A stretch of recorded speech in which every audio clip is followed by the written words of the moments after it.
Hello friends, आप सभी का स्वागत है अल्फा इंस्टीट्यूट यूट्यूब चैनल में।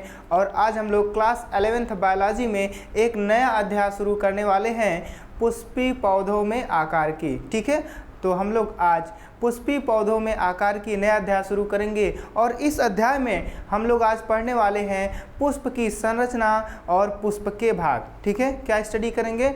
पुष्प की संरचना और पुष्प के भाग आज हम लोग इस लेक्चर में स्टडी करने वाले हैं। ठीक है, तो स्टार्ट करते हैं। सबसे पहले देखते हैं पुष्प क्या होता है। ठीक है, आप लोगों के सामने यहाँ पे एक पुष्प की संरचना दिखाई दे रही है। पुष्प, ठीक है, पुष्प को क्या कहते हैं? फ्लावर कहते हैं। ठीक है, पुष्प को फ्लावर कहा जाता है। पुष्प आवृतबीजी पौधों का प्रजनन अंग होता है। पुष्प का निर्माण किसमें होता है? आवृतबीजी पौधों में पुष्प का निर्माण होता है। ठीक है, जिन पौधों में पुष्प का निर्माण होता है उन पौधों को पुष्पी पौधे कहते हैं। जिन पौधों में पुष्प का निर्माण होता है उन्हें क्या कहते हैं? पुष्पी पौधे अर्थात फ्लावरिंग प्लांट्स कहते हैं। ठीक है, तो किन में पुष्प का निर्माण होता है? किन पौधों में? आवृतबीजी पौधों में। आवृतबीजी पौधों में, आवृतबीजी पौधों में पुष्प का निर्माण होता है और इन पौधों को क्या कहते हैं? पुष्पी पौधे कहते हैं। पुष्प क्या होता है? पुष्प पौधे का प्रजनन अंग होता है। क्या होता है? प्रजनन अंग होता है, जिसका निर्माण प्रजनन काल के समय होता है। पुष्प का निर्माण क्या होता है? प्रजनन काल के समय होता है। हर एक पौधे का अपना प्रजनन काल होता है। उस समय क्या होता है? उस पौधे में पुष्प का निर्माण होता है या पुष्प की उत्पत्ति होती है। तो जो पुष्प होता है वह क्या होता है? प्रजनन अंग होता है। पुष्प का निर्माण पौधे के प्ररोह से होता है। किससे होता है? प्ररोह से होता है। पुष्प का निर्माण किससे होता है? प्ररोह से होता है। प्ररोह क्या होता है? देखिए, जो पौधे में आप लोग जानते हैं किसी भी पौधे में जड़, तना और पत्ती होती है, तो तना और पत्ती को एक साथ क्या कहते हैं? प्ररोह कहते हैं, या इसे सूट कहा जाता है। क्या कहते हैं? सूट।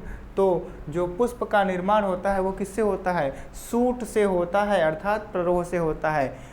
कभी कभी तने से या कभी कभी पत्ती से ही क्या होता है? पुष्प का निर्माण हो सकता है। तो प्ररोह से क्या होता है? पुष्प का निर्माण होता है। पुष्प बहुत ही आकर्षक और रंगीन होते हैं। पुष्प कैसे होते हैं? आकर्षक और रंगीन होते हैं। ठीक है, तो यह एक आकर्षक अंग होता है। ठीक है, पुष्प कैसे होते हैं? आकर्षक होते हैं।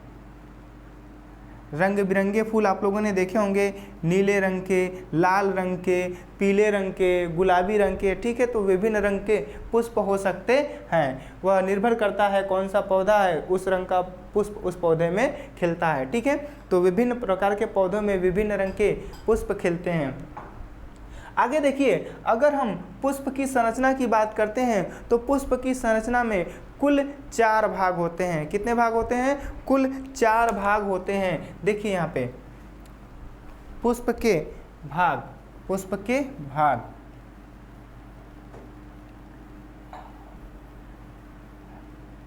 पुष्प में कुल कितने भाग होते हैं? कुल 4 भाग होते हैं। बाह्य दलपुंज,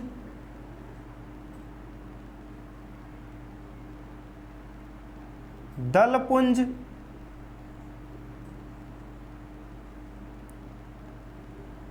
पुमंग,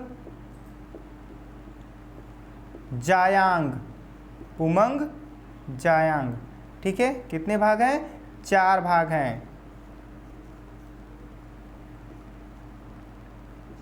देखिए, जो बाह्य दलपुंज होता है इसे कैलिक्स कहा जाता है और दलपुंज को कोरोला कहा जाता है। पुमंग को एंड्रोसियम कहा जाता है। जायांग को गाइनोसियम कहा जाता है।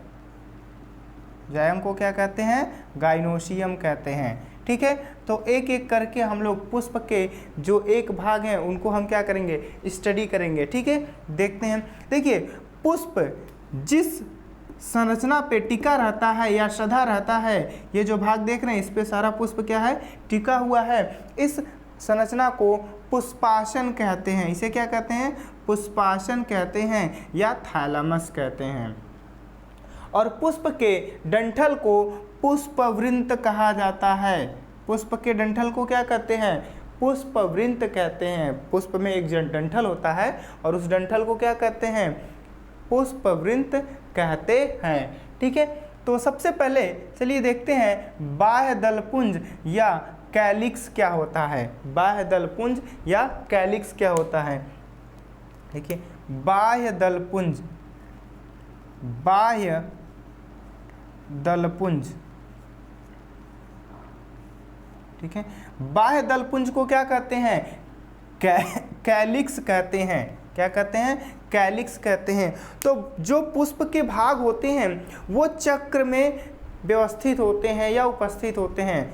पुष्प में वो किस प्रकार से व्यवस्थित होते हैं, चक्र में व्यवस्थित होते हैं। ठीक है, चक्र में, घेरे में उपस्थित होते हैं। तो जो बाह्य दलपुंज होता है यह सबसे बाहरी दल होता है। क्या होता है, सबसे बाहरी चक्र होता है। बाह्य दलपुंज सबसे बाहरी चक्र होता है, बाहरी चक्र होता है, बाहरी चक्र होता है। ठीक है, तो ये सबसे बाहर वाला चक्र है। बाह्य दलपुंज अनेक बाह्य दलों का क्या होता है, समूह होता है। इसमें अनेक बाह्य दल होते हैं। क्या होते हैं, इसमें अनेक बाह्य दल होते हैं, अनेक बाह्य दल। देखिए बाह्य दलपुंज क्या होता है, अनेक बाह्य दल का समूह होता है। बाह्य दल को सेपल कहते हैं। यहाँ पे देखिए एक बाह्य दल है। ठीक है, बाह्य दल की संरचना पत्ती के जैसी होती है और यह हरे रंग का होता है। किस रंग का होता है, हरे रंग का होता है। बाह्य दल हरे रंग का होता है और बाह्य दल को क्या कहते हैं, एक बाह्य दल को सेपल कहते हैं और बाह्य दल के समूह को क्या कहते हैं, बाह्य दल पुंज कहते हैं या कैलिक्स कहते हैं। समझ में आया। बाह्य दल सबसे बाहरी चक्र होता है और इसमें अनेक बाह्य दल होते हैं अर्थात सेपल होते हैं। ठीक है, और इसकी संरचना कैसी होती है, हरे रंग की पत्ती जैसी संरचना होती है।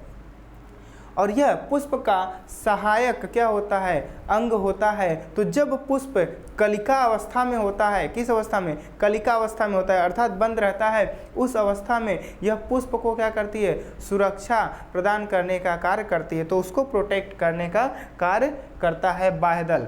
ठीक है, समझ में आया। सबसे बाहरी चक्र क्या होता है, बाह्य दल होता है। ठीक है, इसके बाद देखिए दूसरा भाग है दलपुंज। दूसरा भाग क्या है, दलपुंज। दलपुंज, दलपुंज को कोरोला कहते हैं। यह बाहर की ओर से दूसरा चक्र होता है। ठीक है, पहला चक्र क्या था, बाह्य दलपुंज। दूसरा चक्र क्या होता है, बाहर की ओर से दलपुंज होता है। ठीक है, दलपुंज जो पुष्प में पंखुड़ियाँ होती है ना, उन्हीं को क्या कहते हैं, दलपुंज कहते हैं या दल कहते हैं।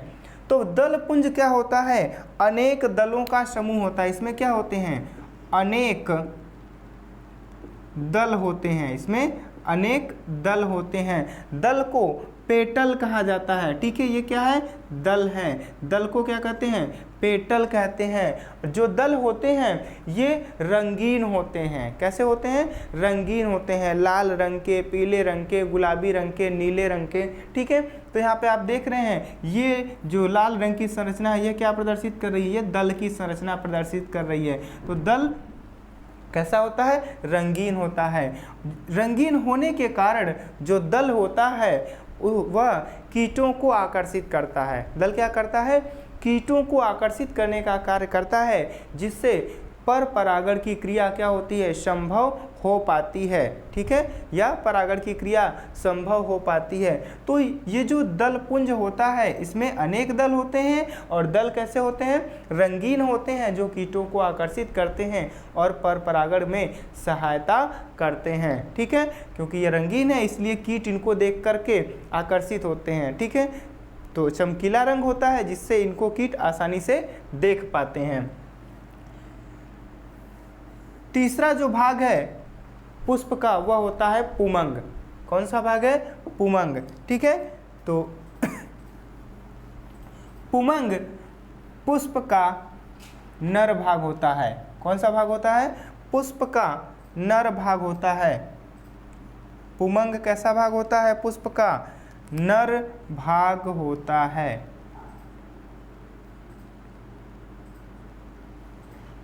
यह नर भाग होता है, अर्थात मेल पार्ट होता है।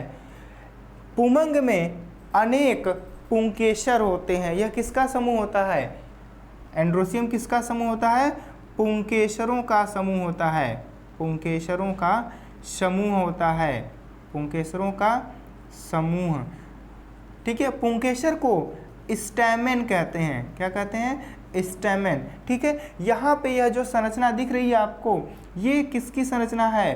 पुंकेसर की संरचना है। और इस पुंकेसर को क्या कहते हैं? स्टैमेन कहते हैं। तो जो पुष्प का नर भाग का होता है, ठीक है, पुमंग अर्थात एंड्रोसियम, एंड्रोसियम में क्या होते हैं? अनेक पुंकेसर होते हैं, अर्थात पुंकेसरों के समूह को पुमंग कहा जाता है। ठीक है ना, पुंकेसरों के समूह को क्या कहते हैं? पुमंग कहते हैं। एक पुंकेसर की संरचना में दो भाग होते हैं। कितने भाग होते हैं? दो भाग, परागकोश तथा पुंतंतु। क्या होता है? परागकोश और पुंतंतु। परागकोश को एंथर कहा जाता है और पुंतंतु को फिलामेंट कहते हैं। ठीक है, पुंकेसर के सिरे पर स्थित जो थैली जैसी संरचना होती है, इस संरचना को परागकोश कहते हैं। ये देखिए, ये एक पुंकेसर है, इसके सिरे पर थैली जैसी संरचना है। इस थैली जैसी संरचना को क्या कहते हैं? परागकोश कहते हैं। इन्हीं परागकोश के अंदर परागकणों का निर्माण होता है। किसका निर्माण होता है? पॉलन ग्रेन का निर्माण होता है या परागकण का निर्माण होता है। परागकण का निर्माण होता है। परागकण को पॉलन ग्रेन कहते हैं ना, तो इनके अंदर किसका निर्माण होगा? परागकण का निर्माण होता है। जो परागकोश होते हैं ये एक तंतु के द्वारा पुष्प से जुड़े रहते हैं या अंडाशय के नीचे थैलेमस से जुड़े रहते हैं। किससे? पुष्पासन से जुड़े रहते हैं। इस तंतु को पुंतंतु कहते हैं। क्या कहते हैं? पुंतंतु या फिलामेंट कहते हैं। यह जो फिलामेंट होता है यह क्या करता है? परागकोश को पोषण पहुंचाने का कार्य करता है। पुंतंतु क्या करता है? परागकोश को पोषण पहुंचाता है जिसमें परागकण विकसित होते हैं। ठीक है, समझ में आया? देखिए, पुमंग क्या होता है? नर भाग होता है। यह क्या होता है? पुंकेसरों का समूह होता है और इसमें दो भाग होते हैं, परागकोश और पुंतंतु। ठीक है, समझ में आया? अब आगे देखिए, कभी कभी क्या होता है, जो पुंकेसर होते हैं ये समूह में पाए जाते हैं। क्या होते हैं? समूह में पाए जाते हैं। तो देखिए, इसके लिए जब क्या होता है, पुंकेसर एक समूह में, कितने समूह में? एक समूह में पाए जाते हैं। एक समूह में पाए जाते हैं तो हम कहते हैं पुंकेसर कैसा है? पुंकेसर कैसा है? मोनोएडल्फस है। कैसा है? मोनोएडल्फस।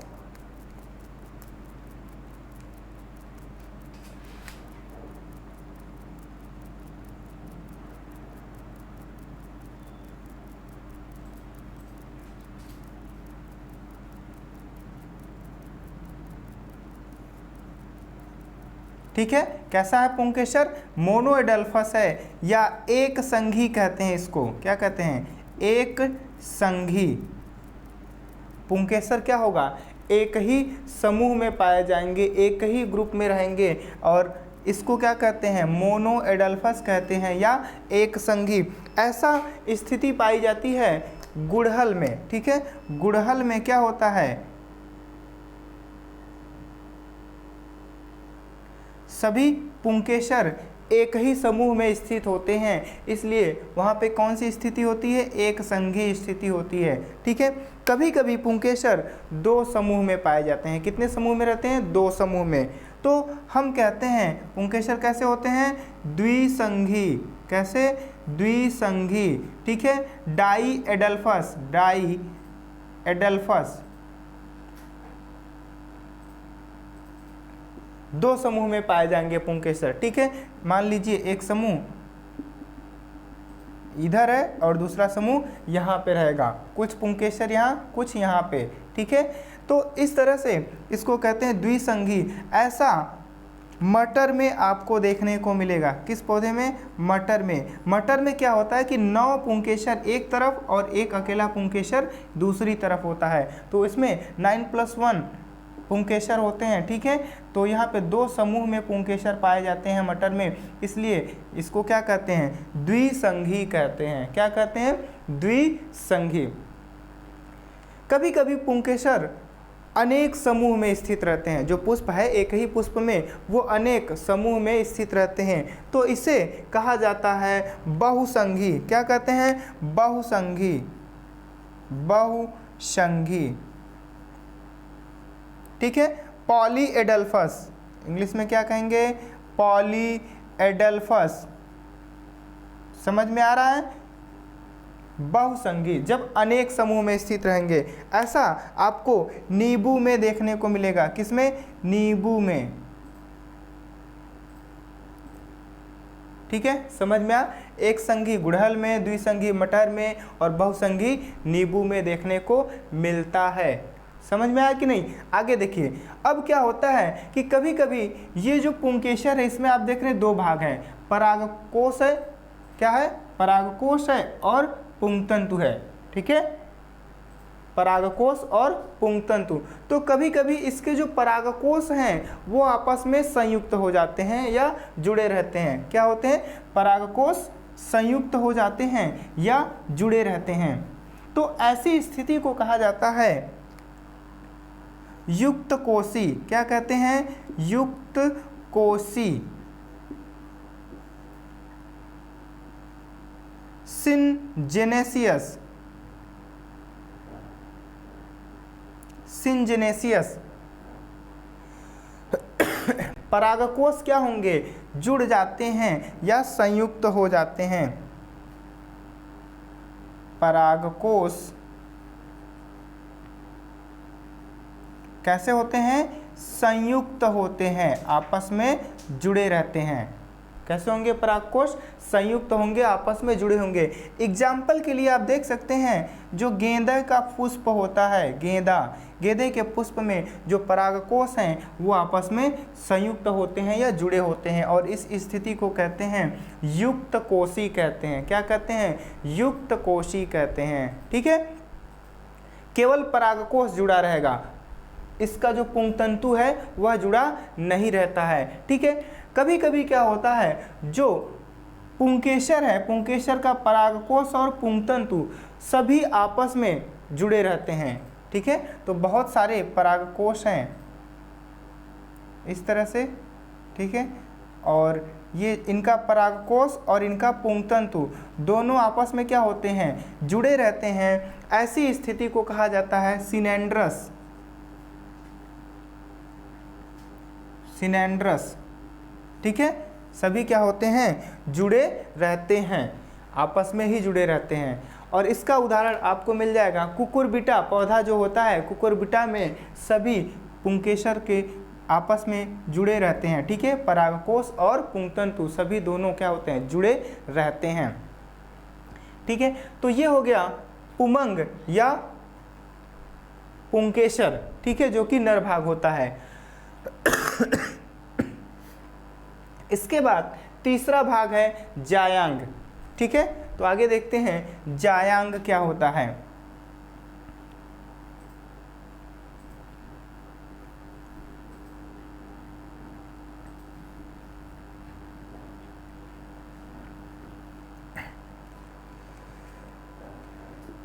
जायांग पुष्प के केंद्र में स्थित भाग होता है, यह पुष्प के केंद्र में स्थित होता है और यह पुष्प का मादा भाग होता है। कौन सा भाग होता है? मादा भाग होता है, ठीक है, फीमेल पार्ट होता है। जायांग में एक या एक से अधिक अंडक पाए जाते हैं, अर्थात जायांग क्या होता है? अंडकों का समूह होता है। इसमें क्या होते हैं? एक या एक से अधिक अंडक, एक या एक से अधिक अंडक होते हैं। क्या होता है? जायांग में अंडक होता है। देखिए, अंडक को पिस्टिल या कार्पेल कहा जाता है। अंडक को क्या कहते हैं? पिस्टिल या कार्पेल कहते हैं। तो ये जो संरचना देख रहे हैं, यह संरचना किसी एक अंडक की है, ठीक है। यह केंद्र में स्थित एक अंडक होता है और किसी पुष्प में इसकी संरचना अलग अलग हो सकती है, ठीक है। हो सकता है किसी में एक हो या हो सकता है किसी में 2, 3, 4, 5 हो, ठीक है। तो एक जायांग में क्या होते हैं? जो मादा भाग होता है, मादा भाग में एक या एक से अधिक अंडक होते हैं। जो अंडक होता है, अंडक में 3 भाग होते हैं। कितने भाग होते हैं? 3 भाग होते हैं। वर्तिका, वर्तिकाग्र और अंडाशय। कुल कितने भाग हैं? 3 भाग हैं, अंडाशय, वर्तिका और वर्तिकाग्र, ठीक है। देखिए, सबसे पहले हम लोग बात करते हैं वर्तिका क्या होती है।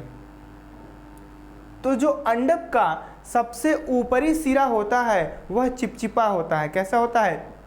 चिपचिपा। ये जो संरचना आप लोग देख रहे हैं, ठीक है, यह चिपचिपी संरचना होती है। तो सॉरी, अंडक का ऊपरी सिरा वर्तिकाग्र कहलाता है। क्या कहलाता है? वर्तिकाग्र कहलाता है। और यह संरचना चिपचिपी होती है। कैसी होती है? चिपचिपी होती है। और चिपचिपे होने के कारण यह परागकण को ग्रहण करने का कार्य करती है। तो क्या करती है? परागकण ग्रहण करती है। तो परागण क्रिया द्वारा जब इस पे परागकण आता है तो इससे चिपक जाता है। तो यह परागकण को क्या करती है? ग्रहण करने का कार्य करती है, ठीक है। समझ में आना? ये पहला भाग है।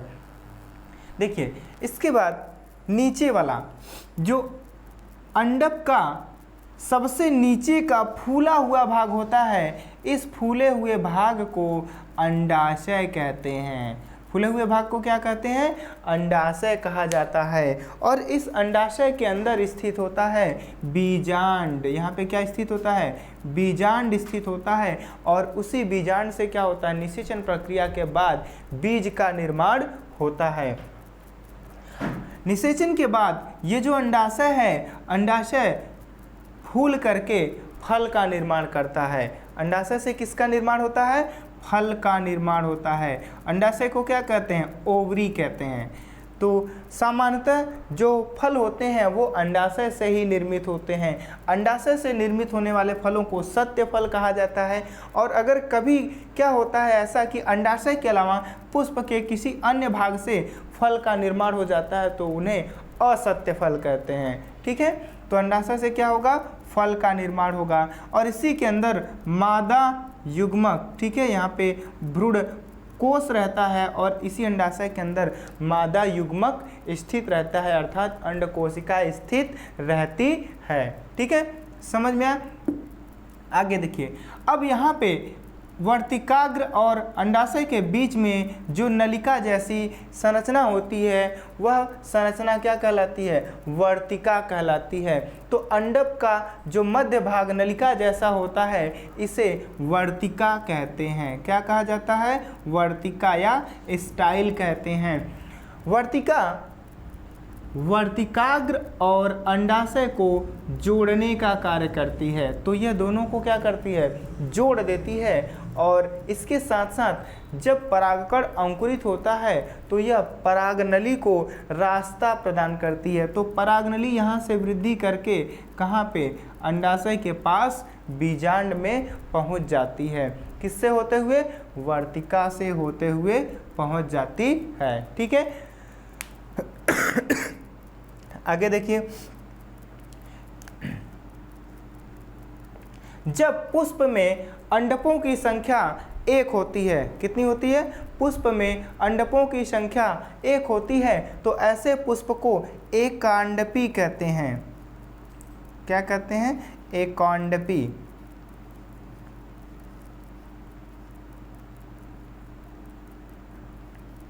अर्थात एक अंडपी। ठीक है, जब क्या होता है पुष्प में कितना अंडप होगा, एक अंडप होता है, केवल एक अंडप होगा। तो ऐसे पुष्प को क्या कहते हैं, एकांडपी कहते हैं, मोनोकार्पेलरी इंग्लिश में कहते हैं। द्विअंडपी क्या होता है, द्विअंडपी को बाइकार्पेलरी कहते हैं। और पुष्प में यहाँ पे कितने अंडप होंगे, दो अंडप होंगे। पुष्प में अंडपों की संख्या कितनी होगी, दो होगी। तो हम क्या कहेंगे, दो अंडपी कहेंगे, द्विअंडपी कहेंगे। इसी तरह से अगर पुष्प में जो अंडप है इसकी संख्या 3 है तो त्रिअंडपी, और इससे ज़्यादा है तो हम क्या कह सकते हैं, 2 से ज़्यादा है तो बहुअंडपी कहते हैं। तो इस प्रकार से अंडाशयों की, अंडपों की संख्या के आधार पर हम पुष्प को एक अंडपी, द्विअंडपी या बहुअंडपी पुष्प कहते हैं। ठीक है, समझ में आया। तो ये एक पुष्प की संरचना थी। इसके बाद हम लोग क्या पढ़ने वाले हैं, पुष्प दल विन्यास। ठीक है, क्या पढ़ेंगे, पुष्प दल विन्यास क्या होता है। ठीक है, आइए देखते हैं पुष्प दल विन्यास क्या होता है।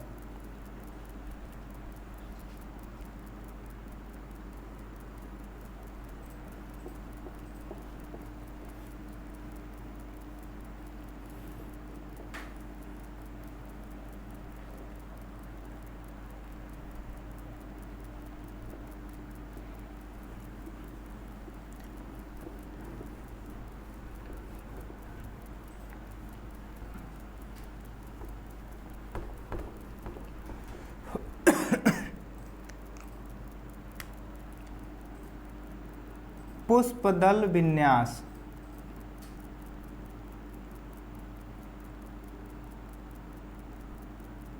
देखिए किसी भी पुष्प में जो दल और बाह्य दल होते हैं उनकी एक दूसरे के सापेक्ष स्थिति को या व्यवस्था को पुष्प दल विन्यास कहा जाता है। ठीक है, पुष्प में क्या उपस्थित होता है, दल और बाह्य दल उपस्थित होते हैं, तो उन्हीं को हम क्या कहते हैं, पुष्प पत्र कहते हैं या पुष्प दल। ठीक है, जो उसका दल है, तो इनके विन्यास को अर्थात इनके व्यवस्थित क्रम को ही क्या कहते हैं, पुष्प दल विन्यास कहते हैं। पुष्प में मुख्यतः 4 प्रकार का पुष्प दल विन्यास पाया जाता है। ठीक है, कितने प्रकार का, 4 प्रकार का पाया जाता है। देखिए,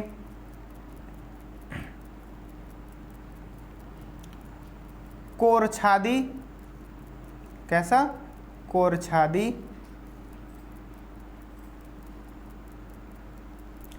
पहला कोरस्पर्शी, कोरस्पर्शी,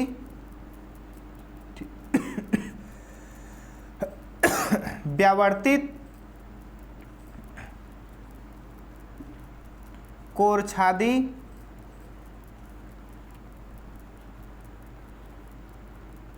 ध्वजिक। ठीक है, कोरछादी, कोरस्पर्शी को वाल्वेट कहते हैं, वाल्वेट। व्यावर्तित को ट्विस्टेड कहा जाता है, कोरछादी को इम्ब्रिकेट कहा जाता है, और ध्वजिक को वैक्जिलरी कहा जाता है। क्या कहते हैं, वैक्जिलरी कहते हैं। तो कुल 4 प्रकार के पुष्प दल विन्यास पाए जाते हैं, मुख्य रूप से कोरस्पर्शी, व्यावर्तित, कोरछादी और ध्वजिक। देखिए, तो जब पुष्प कलिका अवस्था में रहता है तो हम क्या करेंगे, अगर पुष्प का अनुप्रस्थ काट काटते हैं तो वहाँ पे हमें, ठीक है, बहुत अच्छे से पुष्प दल विन्यास दिखाई देगा, प्रदर्शित होगा। जो दलों का व्यवस्थित क्रम है, जो दलों का व्यवस्था का क्रम है, वो कलिका में इस प्रकार से होता है। तो हम कहते हैं कि जो पुष्प दल विन्यास है वो क्या है, कोरस्पर्शी है।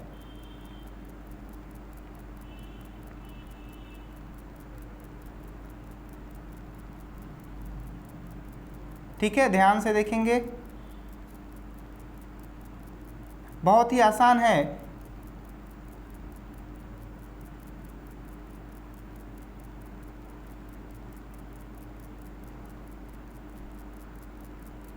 देखिए ये जो संरचना है यह दलों को प्रदर्शित कर रही है या बाह्य दलों को प्रदर्शित कर रही है। तो जब पुष्प की कलिका को या पुष्प को अनुप्रस्थ काटा जाएगा तो हमें इस प्रकार से संरचनाएं दिखती हैं। ये क्या है? दल है। ठीक है, इसमें क्या होता है, जो एक दल के दोनों किनारे होते हैं, इस व्यवस्था में क्या होता है, एक दल के दोनों किनारे अपने पड़ोसी दलों के किनारों को या सिरों को केवल छूते रहते हैं या स्पर्श करते रहते हैं। देखिए ये दल है, इसका एक ये किनारा है और एक दूसरा किनारा ये है। तो ये दोनों किनारे इसके जो पड़ोसी दल होंगे, ये पड़ोसी दल हो गया और ये भी पड़ोसी दल है, तो इनके किनारों को ये क्या करता है, केवल स्पर्श करता रहता है, छूता रहता है। इस प्रकार से जो व्यवस्थित क्रम होता है उस पुष्प दल विन्यास को क्या कहते हैं, कोरस्पर्शी कहते हैं या वाल्वेट कहते हैं। ठीक है, समझ में आया? ये कैसा विन्यास है, कोरस्पर्शी है या वाल्वेट है। तो सभी दल इसी प्रकार से क्या होते हैं, व्यवस्थित होते हैं। दूसरा और अगला है ये पहला था, दूसरा है व्यावर्तित। कैसा है? व्यावर्तित। इसमें देखिए किस प्रकार से इनका व्यवस्था का क्रम होता है।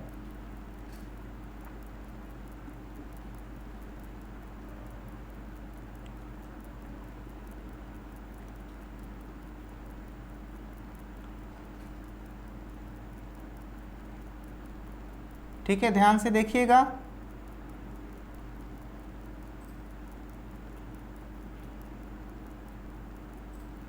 यहाँ पे देखिए इसमें क्या होता है, प्रत्येक दल का मान लीजिए एक दल है, प्रत्येक दल का एक सिरा अपने पड़ोसी दल के सिरे को थोड़ा सा ढका रहता है तथा इसका खुद का एक सिरा अपने पड़ोसी दल के द्वारा ढका रहता है। ठीक है, एक दल का सिरा क्या करता है, अगले वाले दल को ढकता है और इसका जो पिछला सिरा होता है अपने पड़ोसी पिछले वाले दल से ढका रहता है। ठीक है, अर्थात एक अंदर है और एक क्या है, बाहर है। ठीक है, समझ में आया?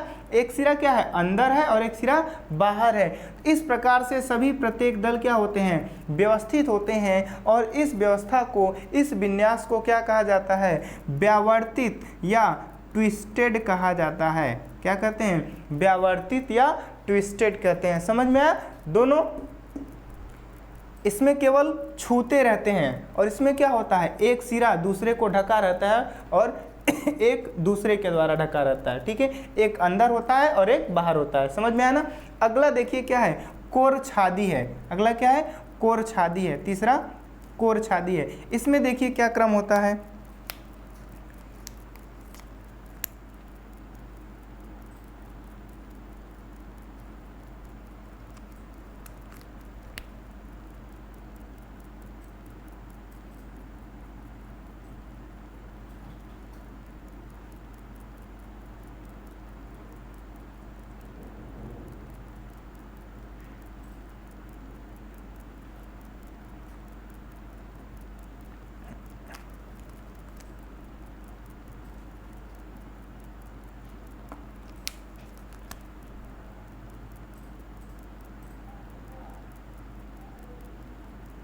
ठीक है, ध्यान से देखिए। यहाँ पर ये जो व्यवस्था है कैसी है, कोरछादी के। इसमें देखिए एक दल ऐसा होता है जिसके दोनों सिरे, इसके दोनों सिरे, एक सिरा ये है एक ये, दोनों सिरे पड़ोसी दलों के सिरों को या किनारों को थोड़ा सा ढके रहते हैं। ठीक है, एक दल ऐसा है जिसके दोनों सिरे पड़ोसी दलों के सिरों को ढके रहते हैं। ये हरा वाला, ठीक है, दिख रहा है, जो बाहर की तरफ है। तथा एक दल ऐसा होता है जिसके दोनों सिरे पड़ोसी दलों के द्वारा ढके रहते हैं। पड़ोसी दल इसको ढक करके रखते हैं। ठीक है, थोड़ा सा। तो एक दल का दोनों सिरा अंदर और एक दल का दोनों सिरा बाहर होता है। ठीक है, और बाकी जो शेष दल होते हैं 1 2 3, इनमें व्यवस्था कैसी होती है, व्यावर्तित वाली व्यवस्था होती है। इस दल विन्यास को क्या कहते हैं, कोरछादी दल विन्यास कहते हैं या इम्ब्रिकेट कहते हैं। ठीक है, समझ में आ गया ना? तीसरा कोरछादी क्या होता है। आगे देखिए ध्वजिक। आगे क्या है, ध्वजिक है या इसको वैक्सिलरी कहते हैं। इसमें देखिए एक दल ऐसा होता है जो सबसे बड़ा होता है और इस दल को स्टैंडर्ड कहते हैं। इसे क्या कहा जाता है? स्टैंडर्ड। ये सबसे बड़ा होता है और ये अपने पड़ोसी दलों को क्या करता है? पड़ोसी दलों के सिरों को ढका रहता है। ठीक है, और फिर यहाँ पर दो छोटे छोटे